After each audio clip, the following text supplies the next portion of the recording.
Good morning guys. आज हम लोग बात करेंगे फंडामेंटल ड्यूटीज़ के बारे में। ये जो हमारी सीरीज़ चल रही है, ये सीरीज़ चल रही है कि आप आर्टिकल्स को कैसे अपने मेंस आंसर राइटिंग में रिलेवेंट क्वेश्चन में यूज़ कर सकते हैं। आज हम लोग आ गए हैं फंडामेंटल ड्यूटीज़ पे। तो फ्रेंड्स, आप ये जो पिक्चर देख सकते हैं, ये दिल्ली राइट्स की पिक्चर है। ठीक है, जो दिल्ली में राइट्स हुए थे वहाँ की पिक्चर है, और ये एक जगह और राइट्स हुए थे तो वहाँ की पिक्चर है। तो आप देखिए फंडामेंटल ड्यूटीज़ होता क्या है, बेसिकली कंटेक्स्ट कि जो इंडिविजुअल को they have to follow certain conduct. ठीक है, जिससे हमारी जो कंट्री की हारमोनी बनी रहे, कंट्री की जो प्रॉपर्टीज़ हैं उसको नुकसान ना पहुंचाया जाए।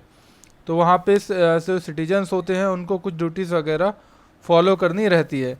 अब आप ये नहीं कि आपका जो भी मन हो आप करने चल दिए, है ना, तो ऐसा नहीं होता है। तो हमारी जो फंडामेंटल ड्यूटीज़ हैं वो जो है आपकी जो नॉन जस्टिफिएबल हैं, और ये 42 आर्टिक अमेंडमेंट के थ्रू आई थी। तो देख लेते हैं जल्दी जल्दी, और आपको मैं बताऊंगा कि किन किन टाइप के क्वेश्चंस में आप इनका जो है यूज़ कर सकते हैं। ठीक है, तो चलिए स्टार्ट करते हैं। चैनल को सब्सक्राइब कर लीजिए और शेयर कीजिए। तो हमारे जो आर्टिकल 51 है, उसी में जो पार्ट 4 है हमारा, जिसमें डीपीएसपी है, उसी में जो है एक सेक्शन ऐड करा गया है और एक आर्टिकल ऐड करा गया है। सिंगल आर्टिकल है, आर्टिकल 51 है। तो देखिए आपको यहाँ पे याद करने में भी काफ़ी फ़ायदा हो गया कि आपको फंडामेंटल ड्यूटीज़ जब भी लिखना होगा तो आप सिंपली एक आर्टिकल 150 आर्टिकल 51A मेंशन कर देंगे। तो इसमें कौन कौन सी फंडामेंटल ड्यूटीज़ हैं जो सिटीजन्स को फॉलो करनी चाहिए। सबसे पहले रहता है कि citizen has to abide by the constitution, national flag, national anthem. तो जैसे कोई भी आपने देखा होगा कि बहुत से लोग समोसा रख के खा लेते हैं नेशनल फ्लैग्स पे। बताइए ऐसे कैसे चलेगा। ठीक है, तो वो सब करना नहीं करना है। ठीक है, उसमें sovereignty, unity and integrity of India.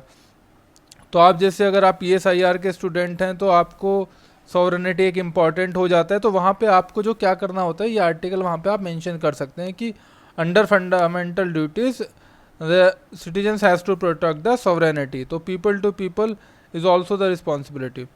फिर हार्मनी एंड ब्रदरहुड, ये आपको किस में दे सकते हैं, अगर आपको कोई इथिक्स पेपर लिख रहे हैं तो आप वहाँ पे इस स्टेटमेंट को यूज़ कर सकते हैं अंडर आर्टिकल 51, जहाँ पे हम जो है रिलीजियस हार्मनी या मतलब सिविल सर्वेंट को किस तरीके से एक्शन लेना चाहिए अगर मोब को कंट्रोल करना है या कोई अगर एक अवेयरनेस कैंपेन चलानी है जिससे हार्मनी बनी रहे, तो आप इथिक्स पेपर में ये यूज़ कर सकते हैं। फिर आपका आता है नेचुरल इन्वायरमेंट।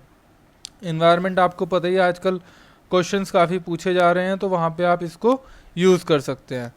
फिर आपका फ्रेंड्स आता है कि safeguard the public property and abjure violence.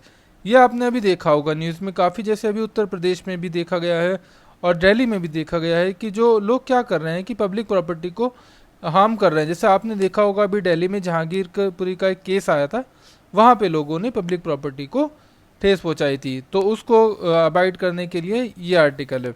फिर आपका नेक्स्ट आर्टिकल आता है कि आपको जो है एजुकेशन प्रोवाइड करनी चाहिए अपने चिल्ड्रंस को। तो ये एक इम्पॉर्टेंट आर्टिकल हो जाता है। फिर ये भी फ्रेंड एक ही आर्टिकल है, ये इसमें जो प्रोविजंस हैं वो हैं। फिर आपको जो फ्रीडम स्ट्रगल में जो हमारे फोर फादर्स थे, उन्होंने सोचा था कि वन इंडिया होगा, सब लोग अच्छे से रहेंगे, इकोनॉमिक ग्रोथ रहेगी, तो उस आइडिया को चेरिश करना है। तो आपको मतलब पब्लिक ग्रोथ और इकोनॉमिक में हेल्प करनी है। फिर अब ऐसा आता है कि जैसे कभी हमारी लड़ाई होगी, जैसे आपको पता ही है चाइना आजकल एग्रेसिव दिखा रहा है, तो अपनी पॉपुलेशन बहुत है, 1.4 बिलियन के अराउंड आजकल पहुंचने वाली है। ठीक है, तो टेंशन कोई नहीं है। तो आपको वहाँ पे बस अपना फंडामेंटल ड्यूटी निभानी है और आपका जो है वो रहेगा। फिर आपका हमारा रहता है कि हमारी बहुत रिच हेरिटेज है, हमारे जो बहुत civilization one of the ancient civilization है, तो उसको प्रिजर्व करना है। फिर आपका हमारा रहता है कि साइंटिफिक टेम्पर बहुत ज़रूरी है, आज की डेट में इनोवेशन की बहुत रिक्वायरमेंट है, जैसे हमने कोविड में भी देखा। तो आपको वो सब जो साइंटिफिक टेम्पर से ही सोचना चाहिए, रेशनैलिटी के थ्रू। ठीक है, और हमें एक्सीलेंस के लिए हमेशा करना चाहिए, आगे बढ़ते रहना चाहिए। ये बात हमारे प्राइम मिनिस्टर भी बोलते रहते हैं डिफरेंट डिफरेंट प्लेटफॉर्म से। ठीक है, तो ये फंडामेंटल ड्यूटीज़ हैं। तो मेनली ये कहाँ पे यूज़ होंगी, मैं एक बार वो बता देता हूँ। तो ये आपकी बेसिकली यूज़ होंगी, जैसे आपने बताया जैसे मैंने बताया कि कहीं पे आपको ये दिखाना होता है कि रिस्पॉन्सिबिलिटी, ये खासकर आपके एथिक्स पेपर में बहुत ज़्यादा यूज़ होंगे कि fundamental duties has to be followed.